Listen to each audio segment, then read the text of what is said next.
Okay.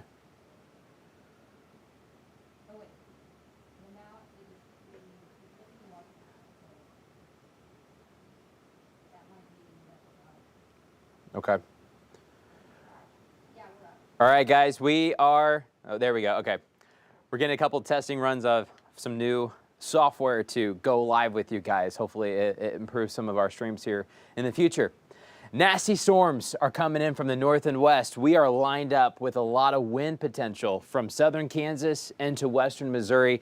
These things are diving south, coming right towards Arkansas and eastern Oklahoma within the next couple of hours. We wanted to give you an update on what we're seeing for this evening, what's the latest timeline of when the storms will arrive in your neighborhood, and also take a look at how long will they last. There could be a couple thunderstorms that linger into the evening, but let's go ahead and get right to it. Zoom in just a bit.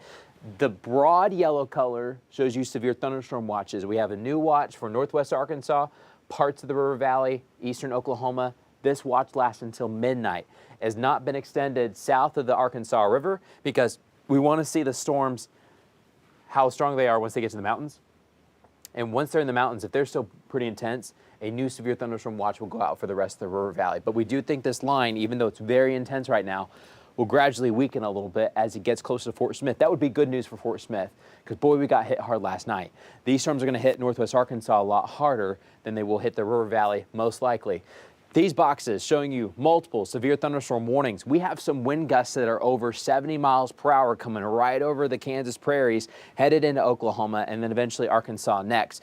These storms have also increased in their speed. Earlier, they were moving about 40 miles per hour. Now they're moving anywhere between 50 to 55 miles per hour. They're about to go through Independence, Kansas, Coffeyville, kind of clipping northeast Oklahoma. Tulsa's going to get hit too, and then they arrive. Here's the latest on the timeline using that new 50 mile per hour average, but you guys know how these storms work. They speed up a little bit, they can slow down for a second.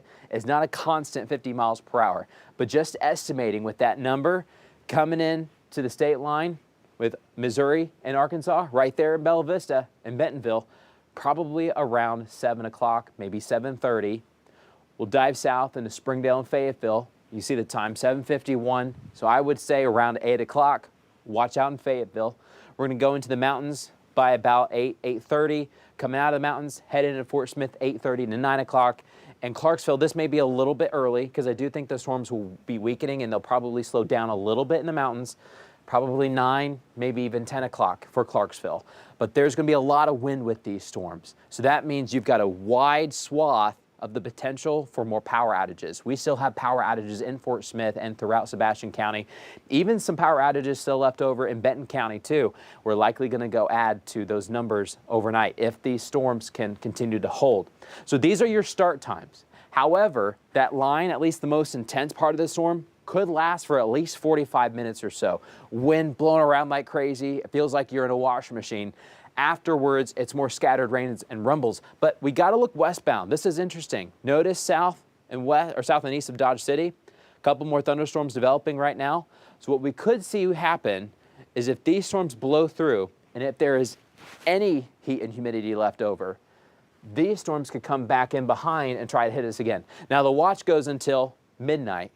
But we'll have to watch for that potential. To be honest, we're not quite sure what's going to happen on the backside of these storms. We've got to see the storms first and for them to get closer.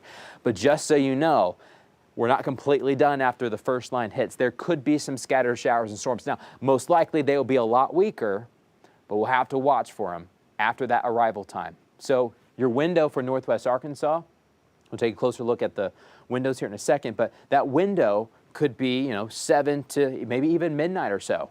In the Fort Smith area for the rest of the River Valley, you get hit 8, 9 o'clock. We could still be talking for the next 3 hours for some scattered showers and storms. Now let's go ahead and talk about the wind potential. You see where the current storms are right now. I've got to go ahead and probably trim the map just a little bit. This was updated just about an hour ago. So these storms are moving fast across Kansas. These are your cells. A couple different parts to it. Now that it's stationary, it's a little bit easier to dissect. There's kind of, 2 different sections and then a couple different subsections. This one is probably the most intense. Right now you're seeing a notch form on the back side. We call this a rear inflow jet. Once you get this sustained, this thing just plows. And over time what's going to happen, it's kind of pointed more eastbound. Kind of take this, it almost looks like an arrow, go into Missouri. The problem is if we get a lot of rain on the north side, what probably will happen is they'll start to curve a little bit to the south, and that increases our threat into northwest Arkansas. This is why we have that yellow color up to 80-mile-per-hour winds. So maybe some of us don't get 80, but that's the potential up to. You're at least going to get 70-mile-per-hour winds. The darker blue color shows you areas where we'll have up to 70 miles per hour, but probably somewhere in the mid-60s for many of us in Fayetteville, South Fort Smith. But that yellow color comes right to Bentonville. You go over the new overpass intersection there at Walton, and it goes down to the 70 mile per hour as you go into Walnut and Rogers. Rogers, Springdale, Fayetteville, 70 miles per hour into Farmington and Prairie Grove too. The River Valley right along the Arkansas River, I-40, maybe up to 70. And then the storms will continue to weaken as they press south, maybe down to 60 miles per hour in the southern River Valley. But here they are right now. Here's the first part of the storm. This is probably the nastiest at this time. And then we're watching this section. Notice how there's a little bit of a break. There's still rain, but it's not as intense. We're watching these cells. These cells are pretty much diving more due south. So we may see these kind of two branches break apart a little bit. What fills in the middle, we'll have to see. Maybe just kind of a little safe zone as these two complexes kind of split over time. So that's what we're watching. Very crisp edge. Whenever you see that, you know there's some gusty winds, but we're registering winds 70 miles per hour or so. Now here at home, we've also had some scattered downpours already develop.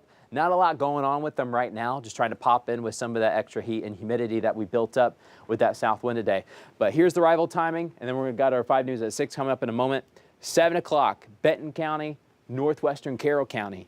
A good solid swath of 8 p.m. rough timing for parts of Adair County, Washington County, Madison County, and then southeastern Carroll County to the heart of the River Valley. Fort Smith, Van Buren, Sallisaw, Roland, Muldrow, where we got hit. Roland, we had the Dollar General hit pretty bad. Ozark, Mulberry, and into parts of northern Johnson County, 9 p.m.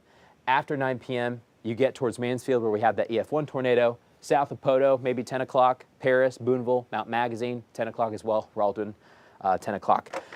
We're going to get ready for our 5 News at 6. We'll have updates on the radar. We're going to take a closer look at some of these storms, give you updates on how fast they're moving still, because it constantly changes, and what kind of winds they're putting out right now, because that's similar to what could happen to us here in just the next couple of hours. Guys, it's going to get noisy. I would go ahead and start charging some of your devices just in case the power does go out. But hopefully these things weaken. They will weaken a little bit over us, but how quickly? We still got to see. Make sure you guys tune in at 6. We'll have more updates. Make sure you keep it here. Keep it local. As always, we'll keep you advised.